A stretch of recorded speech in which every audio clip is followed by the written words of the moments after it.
Your mom always told you to be careful of the quiet ones. Not because they don't talk much, but because their thoughts are often the loudest. You always hated that cliche, but you knew she was different.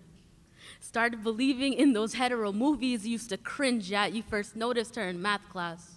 Legs crossed like prayer, and you weren't religious, but she made your heart stop and your stomach twist. She made you want to dance, and you suck at that.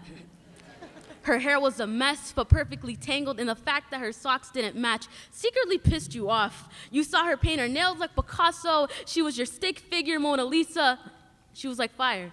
And you loved to play with matches, didn't care about the burn she left. You were just proud that she left a mark on you. She was walking insecurity and self-love gone wrong. But her smile made every painful mistake she made forgiven. You never forgot those nights you cursed her name. She was delicate.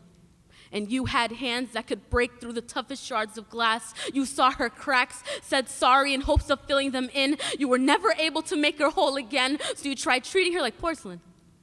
Tried to glue the pieces of herself back together. You got tired of her broken edges, gave up the idea of saving her when you could barely save yourself, but you still think you can save her. She was beautiful. You tried not to look too hard, afraid you'd leave another indent in her. She had others and you knew it, but you were better for her, not to mention better looking. It only took you a year, 6 months, and 2 days to even tell her how you felt, but you were persistent. You did your daily stalking, accidentally showing up to her classes, creating casual conversations when you saw her like, I didn't know you'd be here. What a crazy coincidence.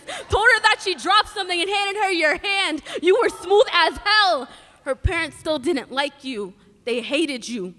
You've liked her for too long to let them come in between. You are selfish. Maybe her parents are right. You are toxic. You are poison. You're wasting your time.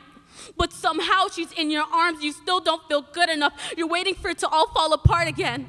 Miss the feeling of being sad because at least that brought you comfort. You're not used to this type of love. You're not used to being loved. You want her to leave you. You want to be loved too.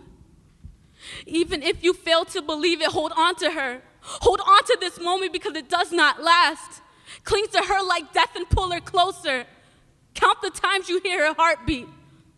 Memorize her face as if you were going blind. Hear her silence like it was the Last Supper and she was giving grace.